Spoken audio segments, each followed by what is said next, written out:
Bien, pues ya iniciamos la grabación, pues les comento como siempre que esta grabación solamente será utilizada con fines de generar un material didáctico para el estudio y la formación de las competencias para certificarse en el estándar de conocer 647 y bueno, también que todos los datos personales que se registren en esta grabación quedan protegidos por la Ley de Protección de Datos Personales y por lo tanto pueden consultar nuestro aviso de privacidad en libereser.com.mx. Pues bueno, dicho los anuncios de siempre, vamos a continuar.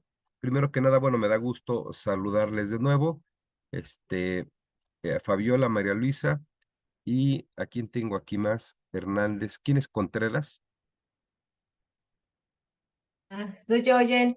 Ah, hola, Jen, qué gusto saludarte y felicidades. Ya me dijo Lore la buena noticia, pues a echarle ganas. Sí, gracias. Qué bueno que te estás certificando justamente. Bien, pues vamos entonces a dar inicio, hechos los saludos también.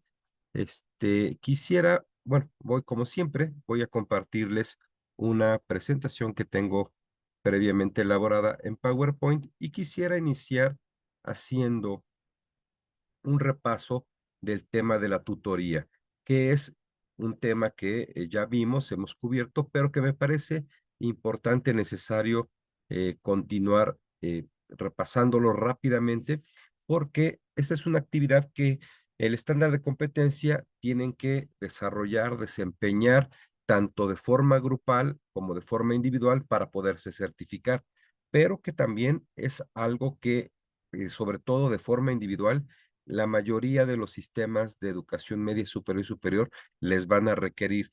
Y en realidad es una buena forma de evitar o de retener a los estudiantes en el buen camino del estudio. Se ayuda mucho con la tutoría en evitar los casos de abandono, de deserción, pero bueno, cuando se realiza bien, ¿no?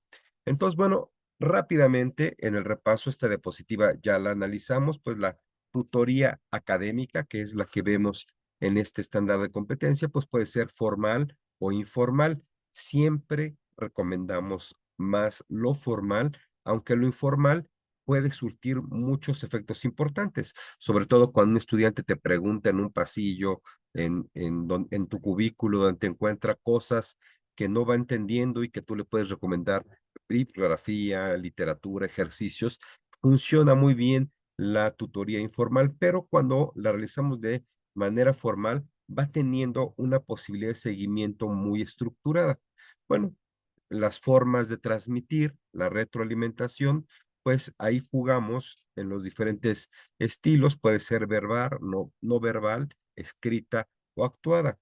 Ya habíamos visto que pues hay situaciones en las cuales ni lo verbal ni lo escrito funciona para que el estudiante comprenda bien cómo se desarrolla, por ejemplo, un desempeño, ¿no?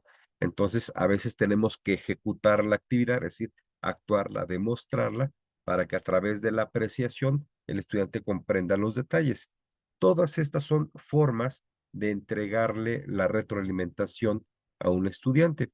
Y bueno, la tutoría puede provenir del profesor, ¿no? De un compañero o de sí mismo, ¿no?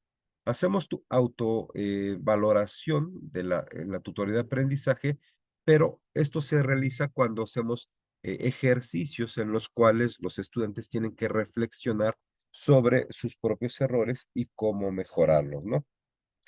Pero bueno, también la tutoría de pares es una buena estrategia, pero también requiere que se diseñen, como ya habíamos comentado, los ejercicios de tal manera que pues aquellas personas que van a revisar al colega, pues tengan claridad sobre cuáles son los aspectos específicos sobre los que se debe de observar y puedan tener a través del diálogo, de la conversación, una reflexión mutua sobre cuáles son los aspectos que deben mejorar. Y bueno, la que más nos interesa, en la que nos hemos centrado, es en la que da el profesor. Y bueno, como vimos, puede ser grupal o individual. Y bueno, evidentemente tendrán que demostrar ambas, ¿no? Ahora, ¿cuál es el proceso para que una tutoría surta el mejor resultado posible? Pues lo primero que habría que hacer, como habíamos dicho, pues tener primero el resultado del aprendizaje, ¿no? Es decir, una vez que aplicamos una evaluación sumativa, entonces tenemos elementos para poder dar una retroalimentación al estudiante sobre los aspectos que pueden mejorar, ¿no?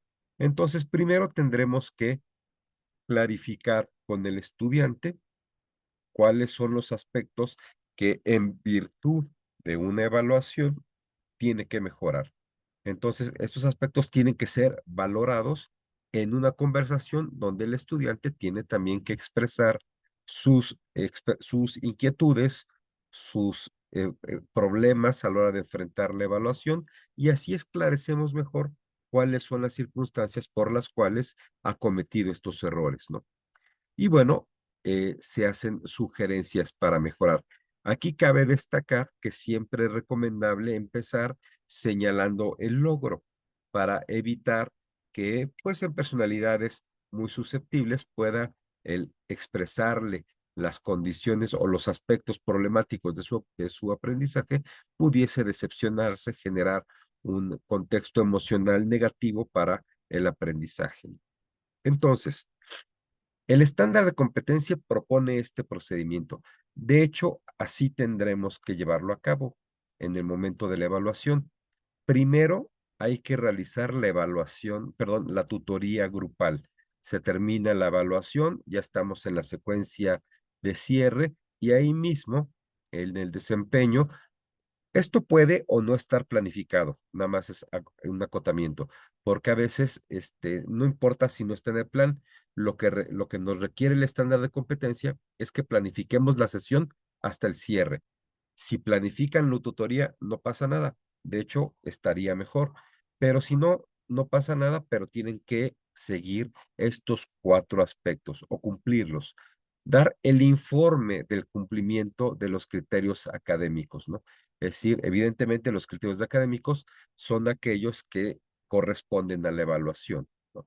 Entonces, si la evaluación tuvo un buen éxito, un buen resultado, el promedio del grupo es elevado, pues entonces habrá una buena retroalimentación. Si no, habría que explicar, como dice abajo, bueno, o sea, debe indicar el logro alcanzado respecto a lo que se valora, pero también se exponen las áreas de oportunidad.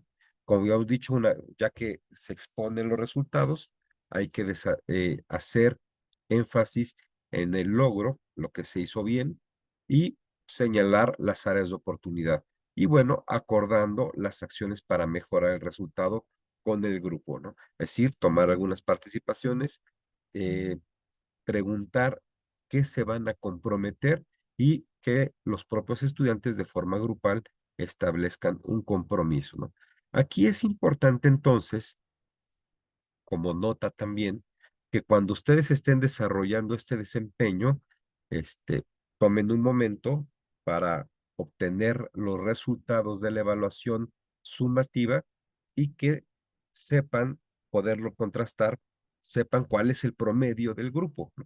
Si saquen todas las calificaciones, saquen un promedio y entonces ahí este es digamos, el consejo, lo vamos a profundizar un poco más en otra sesión, pero aquí el consejo es que cuando dice indicando el logro respecto a lo valorado, ahí es donde se puede indicar el promedio del grupo fue 9 y evidentemente un logro esperado o un logro de 100% cubierto el objetivo sería que todos hubiesen sacado 10.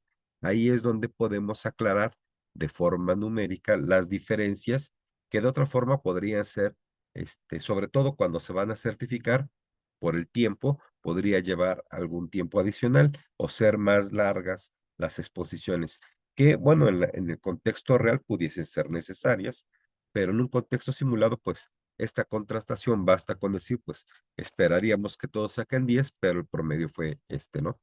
Eso nos sirve después en la tutoría individual. Ahí se informan las áreas de oportunidad respecto a los criterios institucionales que yo aquí recomendaría, pero el estándar de competencia no lo requiere, pero recomendaría que empezaran destacando el logro. del estudiante. Y entonces sí, pueden presentar las áreas de oportunidad. Es decir, después de hacer esta tutoría grupal, ustedes tendrán que llamar a un estudiante y demostrar ante la persona que las está evaluando cuáles, cómo desarrollan la tutoría individual. Entonces ahí toman el examen del estudiante, le informan cuáles fueron sus aciertos, sus logros, y también informan entonces cuáles son las áreas de oportunidad respecto a los criterios institucionales. Ahí nuevamente se pueden apoyar en el promedio del grupo y señalar, bueno, tu desempeño fue por debajo o por arriba del promedio del grupo y además el criterio institucional es que debiste tener un logro de 100%, ¿no? Ahí hay que preguntar, cuando dice consulta dudas sobre las competencias, pues hay que preguntar al estudiante si tiene alguna pregunta, alguna duda, algo que quiera expresar sobre lo que se esperaba que hiciera, ¿no? Ese sobre la competencia o sobre el objetivo de aprendizaje que contiene teóricamente la competencia. Escuchamos lo que dice, eso debe ayudarnos a clarificar el contexto, darnos contexto de por qué obtuvo el resultado que obtuvo y finalmente se acuerdan acciones de seguimiento para conseguir el logro de resultado. Loreli les va a enviar un ejemplo de formato, que es lo que sería como la bitácora de seguimiento, en el cual pues se colocan los datos del estudiante, se indica en el formato ahí cuál fue la calificación o el resultado de la evaluación del estudiante, la del grupo, cuáles son los logros, ustedes los tendrían que escribir, cuáles son las áreas de oportunidad, las tendrían que escribir, y bueno, también escribir lo que el estudiante responde, cuál es su valoración y finalmente un espacio para que el estudiante escriba de preferencia, también lo pueden hacer ustedes, pero de preferencia el estudiante, cuáles son sus acuerdos para mejorar las áreas de oportunidad y su compromiso, tanto de actividad como de fecha, para darle seguimiento. Idealmente, eso lo verán en el formato, pues lo firma el tutor y el tutorado. Se establece algo así como un contrato de qué es lo que tienen que ir haciendo, sobre todo el estudiante, para ir ampliando, mejorando su aprendizaje. Hasta aquí, bueno, quisiera preguntar, voy a quitar un poco la presentación, porque sí me gustaría saber sus opiniones, sus experiencias, porque en todas las centros educativos de media superior y de superior, o la mayoría, si no es que todas, pues solicitan tutoría y entiendo que pues no siempre se hacen las mejores prácticas, pero pues no sé si alguien tiene alguna experiencia, quisiera pues ver si este planteamiento les va cobrando sentido, es decir, si creen, de acuerdo a la experiencia previa de cada una, si creen que este procedimiento pudiese mejorar el resultado según lo que ustedes han visto, ¿no?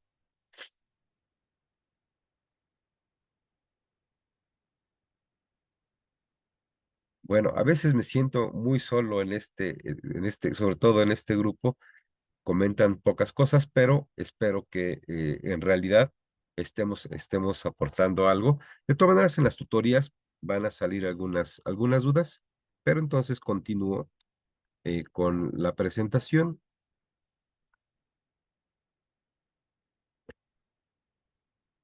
Perdón, no sé por qué. Perdón. Bueno, déjenme hacerla grande. Así ahí está. Ahí es donde me quedé. Y entonces vamos a continuar con el desempeño, ¿no? Ya hemos visto hasta aquí, cada una de ustedes ya ha avanzado, de hecho, en su propuesta de plan, ¿no? De plan de sesión, en la que ya avanzaron en sus 3 secuencias de aprendizaje. De hecho, ya están avanzando en su propuesta de evaluación, en la que hoy vamos a explorar un segundo tipo de instrumento, aunque ya los mencionamos, ya explicamos de forma general cómo funciona la guía de observación. Hoy vamos a ver un paso a paso de cómo se elabora, así como vimos el cuestionario, la sesión anterior. Pero primero vamos a ver el desempeño de lo que sería la secuencia de inicio. Le- en, en el diseño del plan, eso es una propuesta de lo que vamos a hacer. Ahora, lo importante es hacerlo con base en lo planificado. Entonces, cuando ustedes van a ser evaluadas, ustedes van a entregar su plan, el plan de estudios de la institución en la que van a ejemplificar o desarrollar la actividad.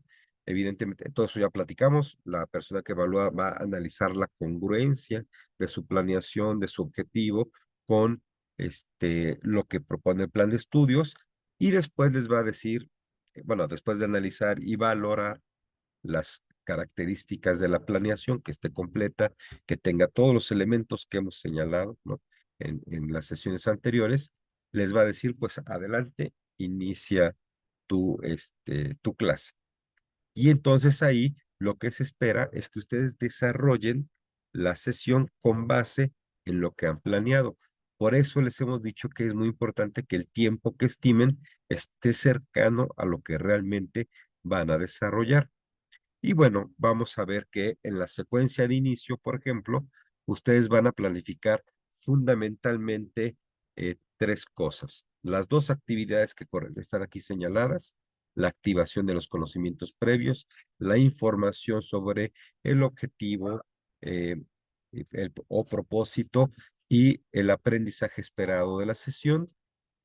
Idealmente destacando, aunque eso no lo pide el estándar, nada más estoy haciendo un acotamiento porque lo expuse en una sesión previa, el darles información sobre el curso tiene el sentido de que el estudiante pueda reflexionar la importancia que tiene aprender eso para su vida profesional o personal. Entonces, con ese énfasis, ¿no? O sea, le vamos a presentar el objetivo, el propuesto de la sesión, pues no solamente por mencionarlo, sino para destacar por qué le puede servir en su vida profesional para que la persona se convenza de que eso es importante aprenderlo.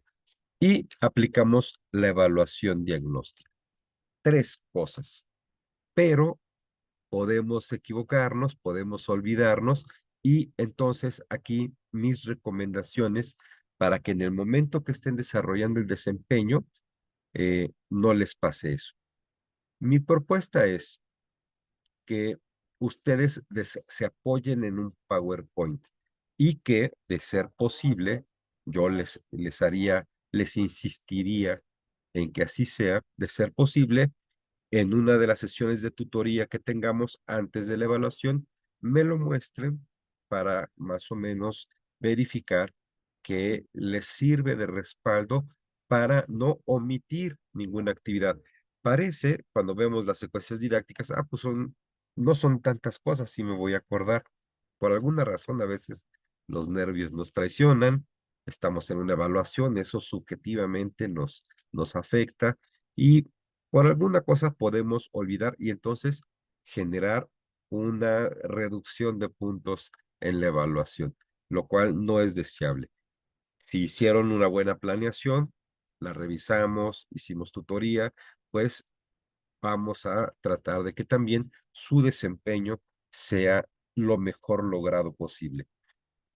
Y generalmente cuando siguen estas recomendaciones, lo logran con un buen nivel de calificación de desempeño, ¿no? Es decir, en realidad, la mayoría de las personas, si no es que todas, yo no recuerdo en que le haya ido mal, pero por si acaso, la gran mayoría de las personas que se han certificado con nosotros, pues han logrado realizar un desempeño con un altísimo nivel de puntuación, ¿no? Digamos, arriba del 98, 99%, porque no, justamente tenemos una estrategia que es, pues, todo lo que necesitamos y que sea importante debe estar en el PowerPoint.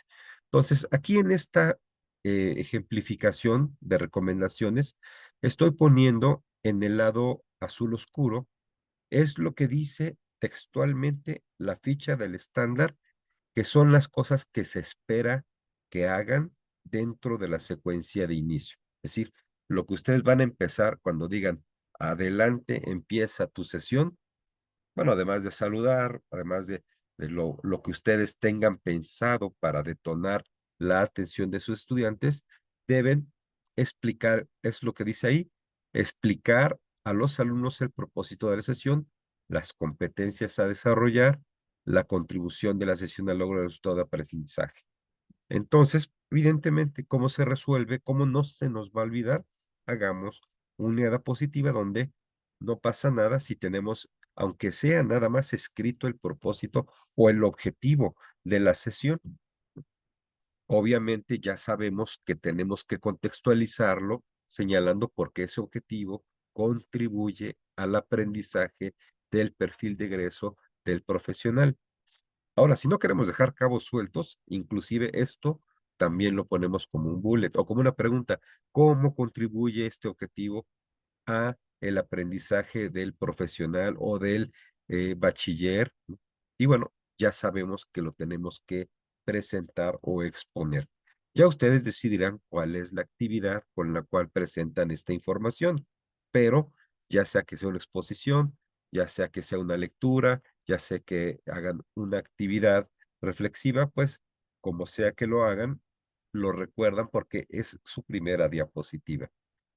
Cuando ustedes cambien de diapositiva, recordarán que otro elemento, un elemento importante es aplicar la evaluación diagnóstica. Entonces, como aquí está en el lado azul claro, la recomendación sería incorporar una diapositiva con instrucciones para la evaluación diagnóstica, ¿no? Entonces, si ustedes tienen ahí evaluación diagnóstica, instrucciones, toma el cuestionario o toma tal instrumento, responde las preguntas, etcétera. Tendrás 10 minutos. Todo eso, también el tiempo, que ustedes estén recordando cuánto tiempo planificaron para la actividad de la evaluación diagnóstica. Si ustedes le van a destinar en su plan 5 minutos, si la diapositiva lo dice, también se van a acordar, ¿no? Decir, va, pues hay que recordar que son 5 minutos, empiezan a contar, recogen la actividad y les va saliendo bien. Finalmente, antes de terminar la secuencia de inicio, dice realizando la actividad para enlazar conocimientos previos, ¿no? Esta actividad de la que hemos hablado, que pueden ser varias cosas, pero lo que ustedes diseñen valdría la pena que en alguna diapositiva, digo, sin que sea una diapositiva llena de textos, no hay que poner necesariamente ahí la actividad completa, pero sí algunas instrucciones para que los estudiantes puedan visualizarlas, estarlas recordando todo momento en el que están haciendo la actividad y ustedes, como docentes, quienes están dirigiendo esta secuencia de inicio, pues recuerden qué es lo que tienen que hacer, inclusive el tiempo, ¿no? Es decir, esta actividad se realizará en 10 minutos, ¿no? O en el tiempo que ustedes estén planificando. Si lo van haciendo así, si ustedes van poniendo esos elementos importantes de sus actividades en la secuencia de inicio y en las otras también, hablaremos en la siguiente sesión del desarrollo, pero vamos viendo que las recomendaciones aquí sería tener mis 3 diapositivas. Pueden ser más, porque a lo mejor quiero dar más información. Mis dinámicas son de otros contenidos que tengo que poner en mi diapositiva, pero no olvidar estas 3 de tal manera que voy cumpliendo puntualmente lo que dice el estándar de competencia, porque además hay que hacerlo en ese orden, ¿no? Sí, hay que dar la información, aplicamos la diagnóstica y ahora sí empezamos con recuperación de saberes previos, ¿no? Y obviamente pasamos inmediatamente a la secuencia de desarrollo, donde, como saben, recordarán, empezamos dando información, procesando información y movilizando saberes. Esas serían las secuencias, bueno, y obviamente aplicando la evaluación formativa o intermedia, y entonces con esas actividades desarrollan su secuencia de desarrollo, valga la redundancia, pero eh, lo veremos en la siguiente sesión. En este momento, yo quisiera, pues, preguntarles, igualmente, espero que ahora sí me contesten, consultarles en el avance que han tenido. Es decir, todavía estamos desarrollando, mejorando sus planificaciones, pero consultarles si ya estaban pensando en las implicaciones de lo que están planeando en el momento de la implementación de la sesión, ¿no? Es decir, En la tutorial les vamos haciendo reflexiones, ¿no? Si, bueno, esta actividad ya pensaste lo que vas a necesitar, los materiales, cómo los vas a distribuir, cuánto tiempo te va a llevar todo eso. Y bueno, pues esto tienes que pensarlo muy bien para que también cuando diseñes tu PowerPoint, las diapositivas que vas a ir usando, pongas la información relevante ahí, ¿no? Si van a usar material didáctico, señalar a los estudiantes, utiliza tales recursos que te vamos a distribuir, tendrás tantos minutos para hacer esta actividad y entonces ya queda pues mucho más controlable lo que estamos haciendo se apegue al plan, que ese es uno de los temas en la evaluación más importante, es decir, que no hagamos cosas diferentes a lo que planificamos. Un criterio de evaluación de la competencia fundamental es que si tú planeaste algo, pues tienes que actuar con base a tu planeación, porque pues está planeada por secuencias didácticas, ¿no? Es decir, si te las brincas, si las omites, pues ya el plan que habías ideado para lograr un aprendizaje, para construir una experiencia que le dé un aprendizaje a tus estudiantes, pues puede empezar a fallar, ¿no? Pues bueno, no sé, Fabiola, Jenny, María Luisa, si tienen algún comentario en reflexión a, pues, qué implica la implementación de sus secuencias de inicio, tal como las van haciendo hasta ahorita.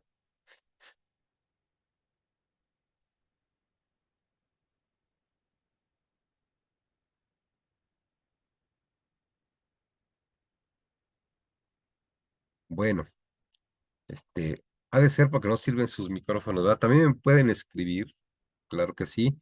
Aquí tenemos el chat, que, bueno, nadie me ha escrito, pero no se angustien si no me pueden contestar. Recuerden que no le apuesten demasiado al video, porque, o sea, si nos vamos con las dudas, si las cosas importantes se nos van ocurriendo cuando estamos viendo el video, ya no va a haber quien del otro lado, dé una opinión, ¿no? Una respuesta, esclarezca una duda, reduzca el estrés, la angustia que pueda estar surgiendo.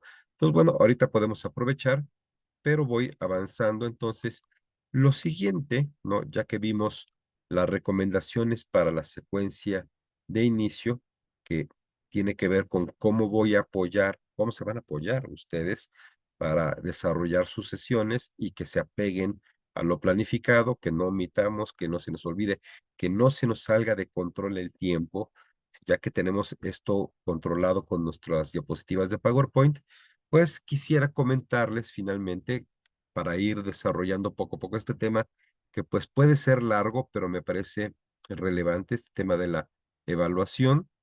Y hoy les quiero comentar un poco de cómo hacer un paso a paso la guía de observación. Ya habíamos platicado que pues hay un conjunto de alcances, de desempeños dentro de los objetivos de aprendizaje, un conjunto de acciones que pueden ser evaluadas a través de la guía de observación, a diferencia del cuestionario que principalmente es un instrumento para evaluar elementos que están arraigados en la psique, son elementos cognitivos, ¿no? Como ver si la persona puede relacionar, asociar, repetir, enunciar, identificar ciertas cosas, y vimos todas las variantes, ¿no? Es decir, no necesariamente son preguntas que le apuesten solo a aspectos memorísticos. Sería un error y una pésima recomendación que basaran evaluaciones en eso, pero también podríamos presentar inclusive, como lo vimos, pues aspectos como plantear un problema, ¿no? Un caso, ¿cómo resolverías esto? ¿No? Y sin que necesariamente sea una pregunta abierta, que tiene sus dificultades de evaluación, pero se vale. Pero podría ser como pregunta cerrada, decir, ¿cuáles serían las alternativas de solución de esto? Le estamos requiriendo una reflexión y le pones alternativas diferentes, como vimos, tienen que cumplir ciertas características. Podríamos inclusive en un cuestionario establecer un reto, ¿no? Es decir, el reto es que hagas esta actividad, hagas esta búsqueda en Internet, obtengas esta información, elabores este resultado y me digas aquí cuál es el resultado y pone las alternativas. Evidentemente, solamente alguien que cumpla el reto tiene la información para contestar. Es decir, hay muchas formas de utilizar el cuestionario para llevar a nuestros estudiantes a generar una evidencia de aprendizaje sobre diferentes niveles, pero cognitivos todos ellos. Ahora bien, si lo que queremos evaluar son cosas cuya evidencia se genera justo en el momento que hace el desempeño el estudiante, por ejemplo, yo quiero saber si alguien decora bien un pastel, yo quiero saber si un músico ejecuta correctamente un instrumento musical, pues probablemente, bueno, siempre le puedo pedir un video, pero casi es lo mismo, ¿no? Es decir, a ver, haz el video de tu actividad, ¿cómo la voy a valorar? Pues lo veo, pero ¿cómo voy a decir o valorar que las actividades, el paso a paso del desempeño lo hizo correctamente? Si cometió errores, ¿cuáles errores? ¿Cómo le devuelvo la observación? Pues para eso hacemos las guías de observación, para valorar desempeños, procedimientos, a veces actitudes, formas de conducirse y en general aspectos conductuales, ¿no? Que ya no son solo cognitivos, sino que suponen una respuesta a veces psicomotriz, pero también a veces conductual de la persona. ¿Cómo lo hacemos? Ah, bueno, primero la definición, perdón. Como está aquí y lo acabo de decir, se utilizan para valorar desempeños, actitudes que aprende una persona y lo hacemos a partir de una serie de indicadores. Aquí los reactivos no pueden ser formulados a partir de preguntas, pero tienen que ser los aspectos relevantes sobre la conducta, el desempeño, la demostración que nos está haciendo la persona. ¿Cuáles serían los pasos a seguir? Pues primero hay que definir cuál es el proceso de la tarea o cómo se expresan los valores o cuáles son los resultados que queremos observar de una buena ejecución. Por ejemplo, si yo quisiera evaluar a un rescatista la forma en que aplica la técnica de RCP para resucitar a un ahogado, pues tendría que anotar, ¿no? Y ahí puedo incluir aspectos inclusive de protocolo, ¿no? Es decir, de hecho, para lo que estoy diciendo, hay un protocolo, ¿no? Entonces yo tendría que poner los aspectos importantes es que uno, comunique a los demás que está frente a una persona ahogada. Eso es lo que indica el protocolo. Bueno, es evidente que, bueno, porque muchas veces, es evidente que tiene que seguir el protocolo, porque si no anuncia, muchas veces cuando alguien empieza a atender a otra persona, sobre todo si se trata de un menor de edad, alguien puede asumir que lo estás dañando, ¿no? Que lo estás atacando. Tú sacas un niño ahogado o cualquier persona ahogada, pues le da respiración de boca a boca, le piensas a comprimir el pecho, alguien puede pensar que le quieres hacer daño. Entonces, lo primero que tiene que hacer, pero eso lo tengo que saber yo, que soy el evaluador. Primero tiene que anunciar, estoy frente a una persona ahogada, voy a aplicar la técnica RCP, estoy dando respiración de boca a boca, o sea, ir gritando los pasos que va dando y yo lo anoto, ¿no? Ese es un criterio, anuncia que está frente a una persona ahogada. Número dos, este, aplica la técnica de 3 segundos de observo, siento y veo para ver si respira, si tiene palpitación, si tiene pulso, ¿no?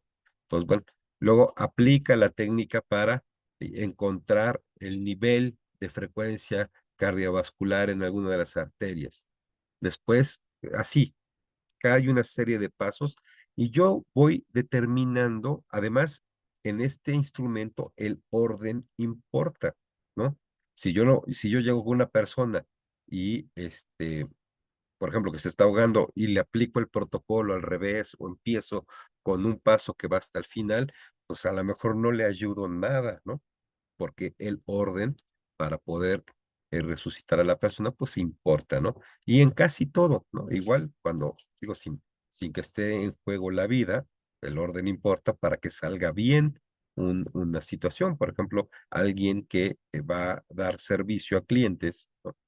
si hay un protocolo, seguramente cuando alguien atiende a un cliente, si empieza aplicándole la encuesta de satisfacción, siendo el último paso, lo aplica primero, pues seguramente el cliente no tiene nada que decir cuando no ha recibido el servicio. Entonces ahí hay una cuestión poco lógica sobre cómo se va a atender una persona. Entonces, claro, pues primero, la persona saluda, la persona indaga sobre las necesidades de la persona, se le dan recomendaciones, se le atiende, se hace un diagnóstico de su problema, se le da una solución, no sé, lo que sean los pasos que el desempeño correctamente ejecutado indica, es lo que vamos a ir identificando y lo escribimos. Podemos decir, tener muy claro cuál es el procedimiento, las conductas, las expresiones, las formas de responder, las reacciones que debe tener la persona para que el desempeño se considere correcto y tenemos que tenerlas en el orden en que deben de realizarse. Ya que tenemos eso, tenemos que definir para cada uno de los aspectos por lo menos un indicador. Estos siempre son un enunciado que también pudiese ser una pregunta, pero es un enunciado que expresa el, la buena ejecución, ¿no? O el buen resultado de cada una de estas pequeñas tareas que constituyen todo el desempeño, ¿no? Es decir, por ejemplo, si estamos evaluando el desempeño de alguien que atiende, está en servicio a clientes, pues a lo mejor el primer elemento que ya anuncié es, fíjense bien, recibe a las personas con amabilidad. Bueno, tengo que pensar, bueno, recibir una persona con movilidad, ¿en qué se traduce como indicador? ¿Qué observable me permite identificar esa característica, ¿no? La, el que se comporta o recibe, atiende a las personas con amabilidad, pues tengo que encontrar un observable que sea claro, ¿no? Si un observable podría ser, se dirige a la persona con frases amables, inclusive el indicador pudiese contener ejemplos, si es necesario, ¿no?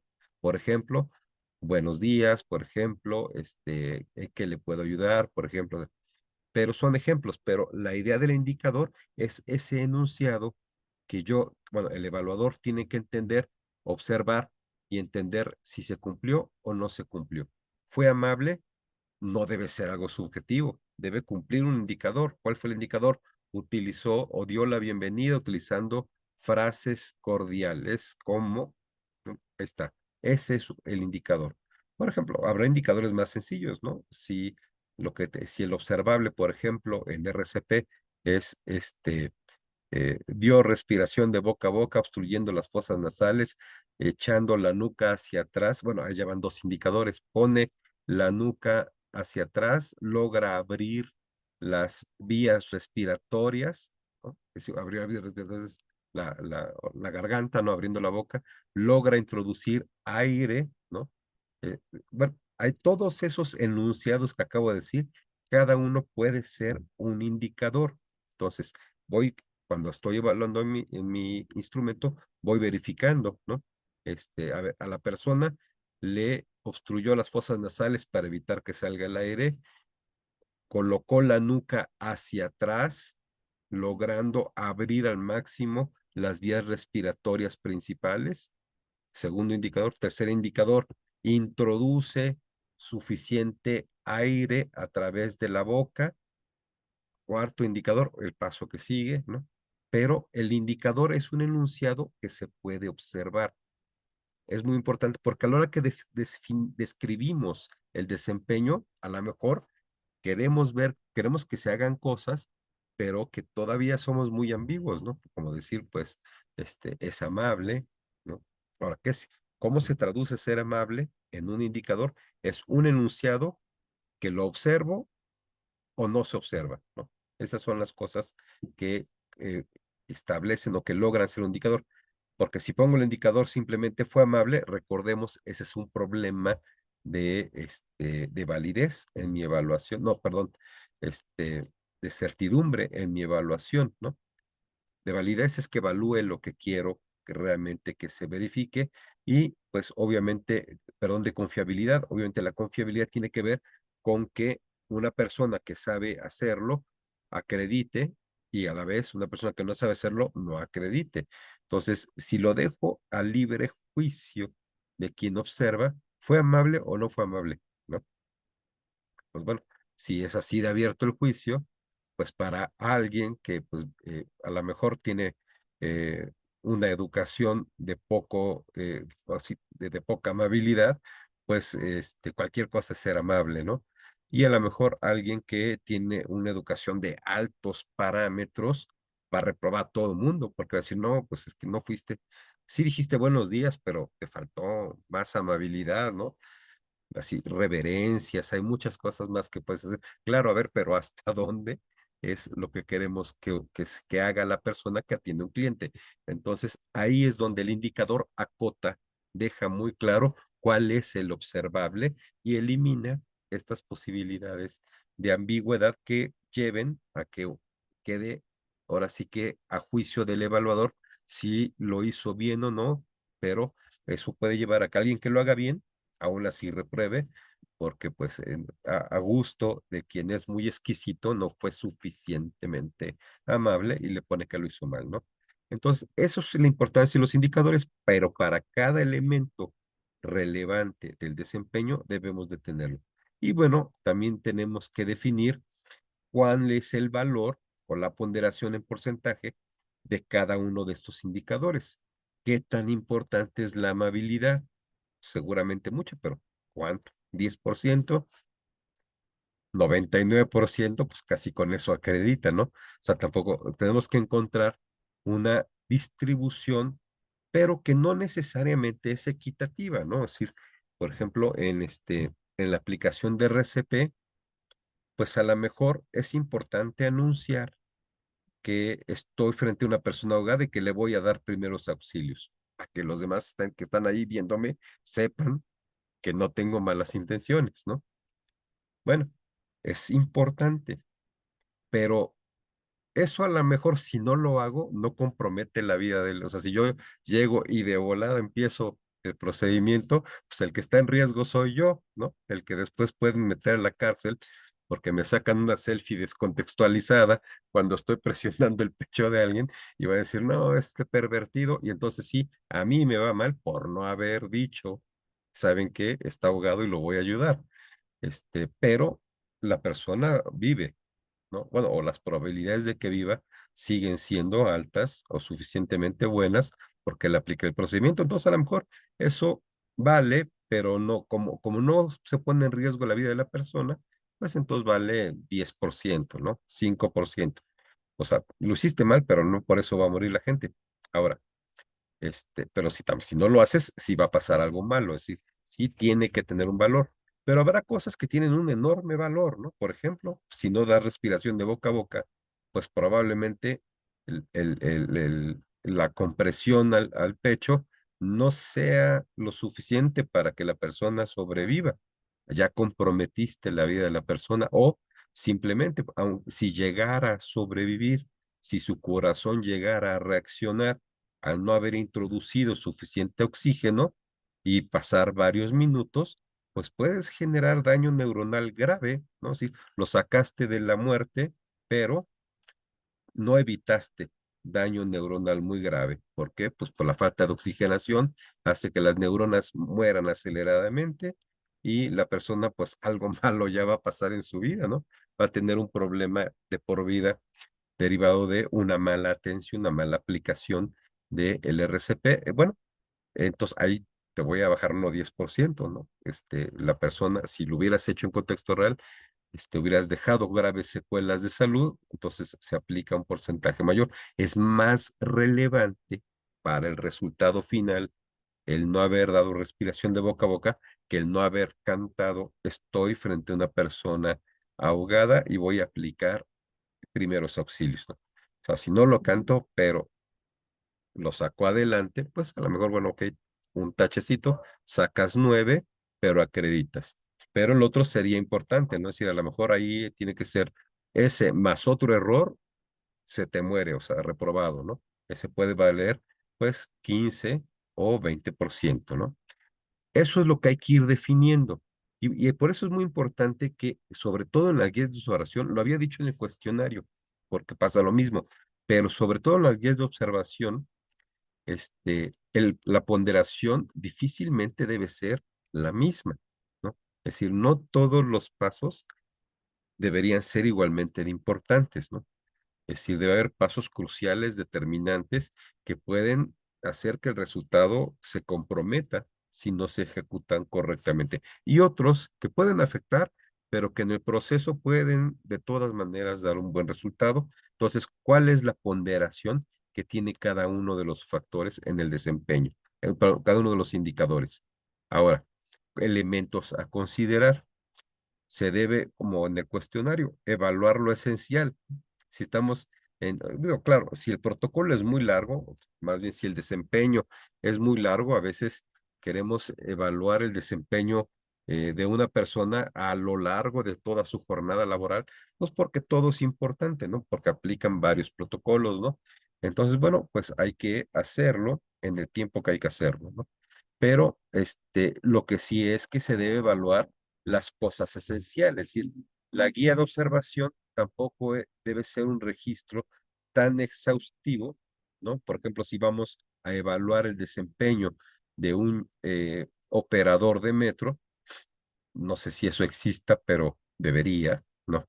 Dados los acontecimientos recientes en la Ciudad de México, pues debería haber posiblemente habría una guía de observación en la que el evaluador acompaña, por lo menos, si no en todo, en toda la jornada, durante todo un trayecto a la persona que está operando el tren y entonces va observando. No, la verdad es que no sé qué observe, qué sería un procedimiento correcto, pero va observando si realiza paso a paso todas las condiciones para, pues, garantizar un buen servicio, para garantizar la seguridad de los usuarios, la seguridad de las personas que están en las plataformas cuando para el metro, la seguridad de los otros vagones, el buen funcionamiento. Es decir, si va, siguiendo paso a paso en el orden correcto cada uno de los indicadores que la evaluación tendría que arrojar para verificar que el operador conoce su trabajo y lo hace suficientemente bien para que el servicio y la seguridad estén en los niveles aceptables, ¿no? Bueno, sí, entonces, pero si yo además de eso voy evaluando, por ejemplo, la forma en la que, por ejemplo, el tono de voz del evaluador, ¿no? Perdón, del operador del tren, pues a lo mejor el tono de voz no es tan determinante, ¿no? Lo que queremos es que el tren camine y funcione con seguridad para todos y dé un servicio adecuado, o sea, que llegue a tiempo, que sobre todo eso en la Ciudad de México, ¿no? Que tarde los minutos que debe de tardar, ¿no? Este, hay en la mayoría de los países, y digo la mayoría porque México es de los pocos que no lo hace.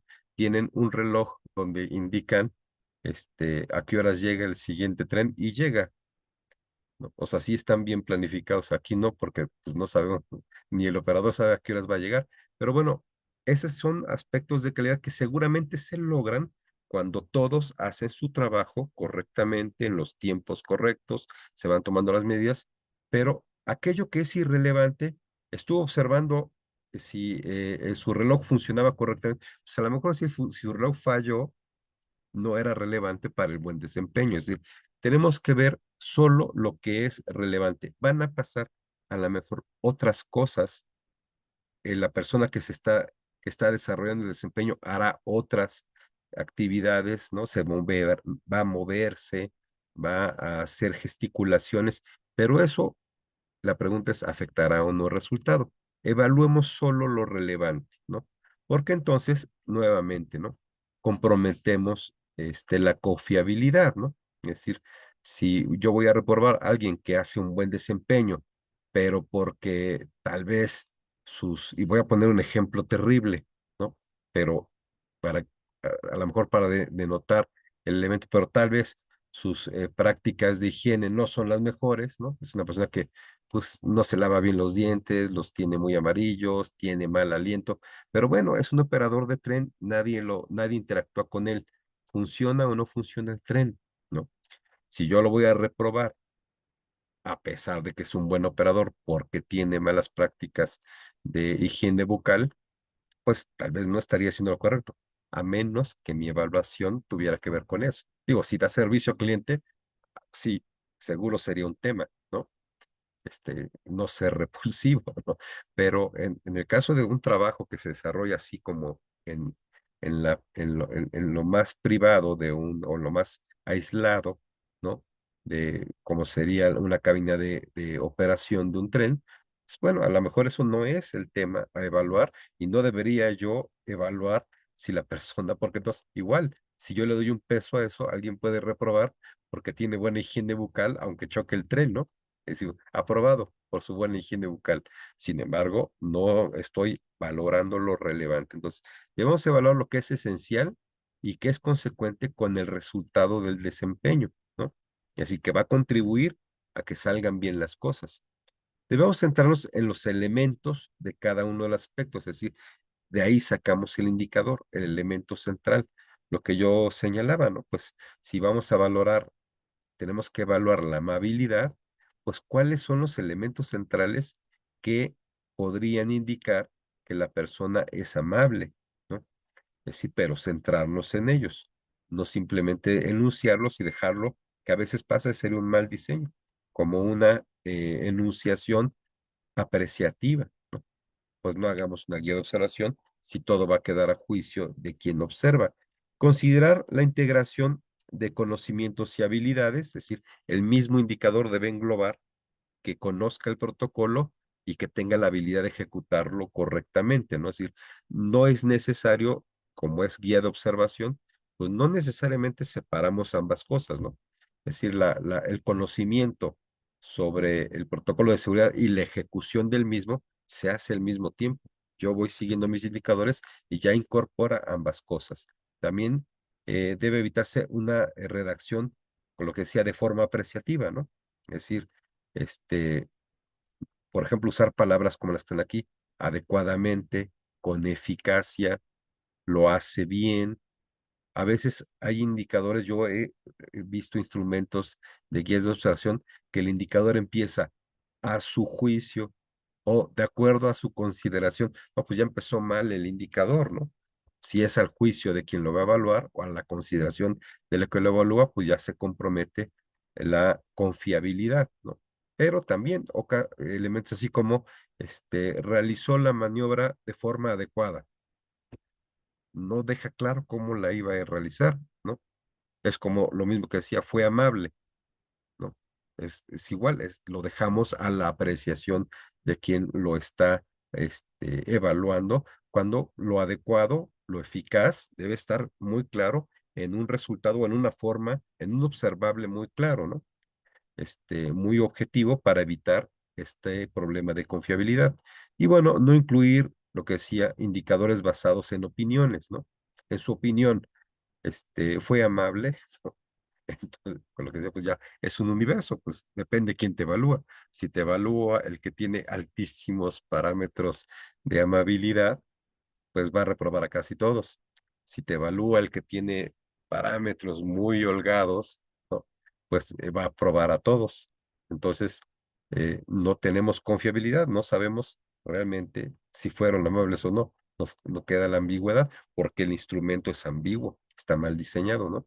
Les pide opinión en vez de decir realiza tal, aplicó tal principio, utilizó, ¿no? Si la amabilidad está centrada en el lenguaje, por ejemplo, utilizó frases de bienvenida, ¿no? Bueno, eso ya es un indicador más claro, ¿no? ¿Dio la bienvenida o no la dio? ¿No? Digo, claro, hay niveles de sobresalientes de amabilidad, pero pues, ¿qué es lo necesario? Lo que decíamos al principio, lo esencial, evaluar lo esencial. ¿Qué es lo esencial para que un servicio se dé correctamente? Dar la bienvenida, ese es el indicador. Bien, ¿cuáles son las características de los indicadores? Ya que tenemos nuestros indicadores redactados, estas frases que nos van señalando cuáles son las cosas que esperamos observar en una persona para que su desempeño sea correcto, pues debemos analizar. si esos están en la secuencia lógica del desempeño, lo que decía, que no haya cosas que van primero al final o en desorden. Si refleja la aplicación conjunta, habilidades, valores, conocimientos, no debo poner un indicador relevante, ¿no? Puedo poner inclusive valores, ¿no? Lo hace aplicando tolerancia, ¿no? Es incluyente al recibir observaciones de los demás. Bueno, tengo que poner el indicador claro, ¿no? Y bueno, idealmente, pues un indicador de la inclusión, que es que cómo reacciona ante tales circunstancias. Pero tiene que estar integrado en la ejecución, ¿no? El indicador debe integrar valores, habilidades y conocimientos en la misma afirmación. Al ejecutarlo bien, pues tiene la habilidad, tiene el conocimiento y lo hace con los valores que esperamos, ¿no? Debe contener un solo elemento, es decir, un mal indicador es el que incluiría varias cosas, ¿no? El operador inició la marcha del tren verificando las condiciones de funcionamiento, ¿no? Allá son dos indicadores. Inició la marcha, es un indicador, lo hizo. Verificó las condiciones de operación del tren, lo hizo porque pudo haber saltado uno u otro. ¿Cuál es el problema? Que el evaluador puede entrar en esa disyuntiva de decidir cuánto le coloca como resultado si está valorando dos cosas. Una la hizo bien y otra la hizo mal. Encendió, puso en marcha el motor, pero no verificó correctamente las condiciones de operación. Eh, Eran ambas cosas, entonces, ¿qué le pongo? ¿Qué observación correcta? Y si eso vale 10% o un punto o 5 puntos, pues ¿cuántos puntos le pongo? Si empezamos con ambigüedades en la evaluación, pues ya no quedó claro, ¿no? Como dije, hace 2 sesiones, pues debemos tener dos columnas en el instrumento. ¿Lo hizo o no lo hizo? ¿No? No de, bueno, lo hizo a la mitad. No, eso no sirve. Entonces, cada indicador debe tener un solo elemento, ¿no? Eh, Dice, bueno, aquí lo siguiente que tenemos que revisar como característica es que no sugiera la solución como requisito para contestar otro para incorporar otro indicador, ¿no? Es decir, el que haya hecho mal una cosa no debe condicionar a que necesariamente la otra y la otra y la otra, por lo tanto, están mal, ¿no? Así, por ejemplo, si estoy elaborando un pastel, si no le puse polvos de hornear, seguramente no se va a inflar. Entonces, es lo mismo, ¿no? Si estoy sobrevalorando el acto, si pongo bueno, no omitió, el indicador sería, coloca la cantidad adecuada de polvos de hornear, 10 gramos por kilo. Bueno, no sé, supongo. Y en otro indicador pongo, el pastel esponjó, está esponjoso. Bueno, si no hice uno, pues claro que el otro tampoco, ¿no? Es cuando decimos hay que evaluar lo relevante. ¿Qué es lo relevante? Pues yo diría que lo logre como lo logre, a lo mejor le puso polvos de hornear, a lo mejor le puso bicarbonato y lo logró. Como lo haya logrado, esponjó. Es esponjoso el pan, ese es el indicador importante, ¿no? Si valoro digamos, si un indicador me condiciona el éxito o fracaso de otros, tengo que elegir uno. No puedo poner todos, porque al ponerlos, pues entonces estoy sobrevalorando un hecho, que es haber introducido un ingrediente para que esponjar el pan o otra cosa, depende del desempeño. Entonces, tenemos que poner un elemento o un indicador que valore de forma determinante un elemento relevante del resultado esperado, pero no condicionado a que si se equivoco ahí, se va a equivocar en el otro, en el otro, en el otro. Si es muy importante porque tiene muchas consecuencias, ese indicador tiene un valor en la evaluación muy alto, pero no lo tengo que lograr a través de poner más indicadores, porque estoy haciendo una evaluación innecesariamente larga. Y bueno, le debe ser una redacción que, como decía, que no solicite opinión del evaluador, ¿no? En su opinión, nada, o sea, ¿lo hizo o no lo hizo? ¿No? Claro, el que evalúa debe ser experto, ¿no? Así que es diferente cosa.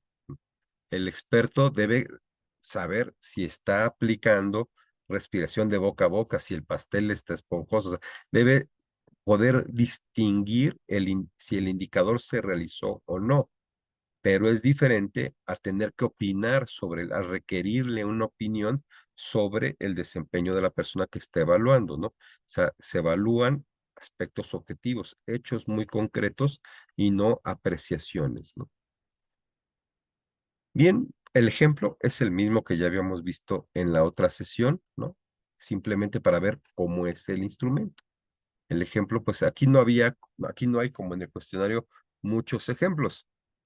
Hay muchas guías de observación porque lo que vamos a ver son indicadores muy distintos, pero bueno, aquí como se ve, los indicadores generalmente empiezan con con un verbo, ¿no? En presente. Está haciendo esto, está haciendo aquello, ¿no? Aquí valorando es un indicador, definiendo, así empieza el segundo indicador. Aceptando y valorando, ahí son dos cosas, pero ese es el siguiente indicador. Exponiendo, así empieza el penúltimo indicador. Es decir, cada uno de los indicadores eh, generalmente lo ponemos iniciando con un verbo porque debe estar reflejando una acción, lo que está haciendo, lo que está pasando, que tiene que ser lo que estamos observando, ¿no? El que evaluador está observando si valora los avances al inicio de la jornada, ¿no? ¿Los valoró? Sí o no.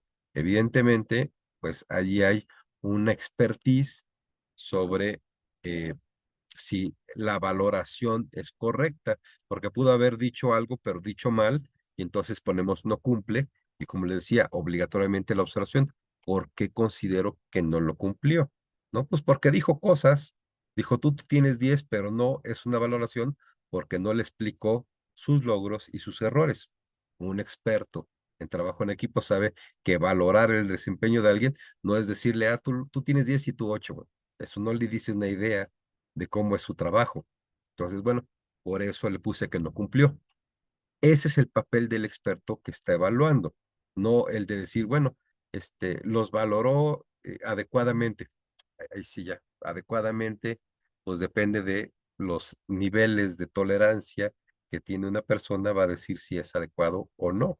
Y además, como dijimos, estos instrumentos sí o sí deben ser dicotómicos. Cumple o no cumple, no hay una opinión que posibilite la mediación, ¿no? Y si no cumple, hay que decir por qué, ¿no? Bien, pues hasta aquí es la exposición que les presento sobre la guía de observación. La siguiente sesión platicaré un poco más, bueno, revisaremos las recomendaciones para el desempeño de el desarrollo de la sesión. Obviamente, como ya vimos, son cosas que les voy a recomendar, incluyan en su presentación de PowerPoint para que no olviden, no omitan, no se salten los pasos que deben ir demostrando y lo hagan en el tiempo de ejecución según lo que están planificando, pero también vamos a ver el último instrumento de evaluación que es la lista de cotejo. Van a ver que va a ser muy sencillo porque, digamos, el procedimiento, por es un instrumento distinto, se asemeja mucho a la guía de observación, nada más que al final tomamos indicadores distintos, el orden no es tan relevante en la lista de cotejo. En la guía de observación, el orden es más que relevante. Pero bueno, hasta ahorita, bueno, pues llegamos a este tema. Quisiera preguntarles si tienen alguna observación, algún comentario que quieran hacer sobre la guía de observación, si ya la conocían, si la han usado, si les parece que la información que vimos ahora les enriquece para diseñar mejor sus instrumentos de evaluación y bueno, también sobre el tema de las recomendaciones para mejorar o para asegurar que el desempeño de la secuencia de inicio lo hagan lo mejor posible. Pues no sé qué quieran comentar, si tienen algo que comentar.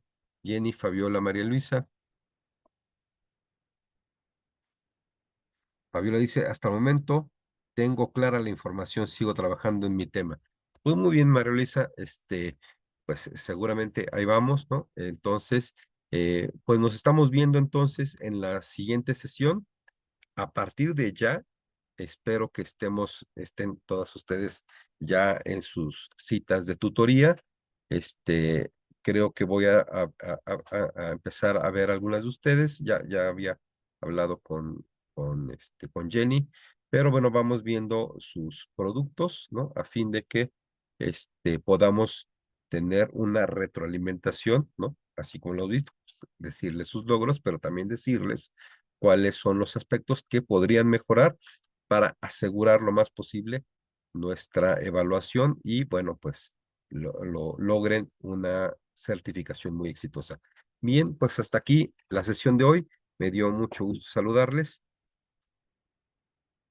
Bueno, dice Loreli que si por favor, Jenny, te quedas un momentito, te va a hacer algunos comentarios, supongo que sobre el entregable que le Sí, enviaste. gracias. Y bueno, entonces dejo abierta la sesión para ese fin. Y Fabiola, María Luisa, bueno, pues, si no tienen ningún comentario, nos seguimos viendo, estamos en comunicación y nos vemos la siguiente sesión. Espero ya con un avance sustantivo de sus productos. Pues bien, hasta luego. Sí, gracias.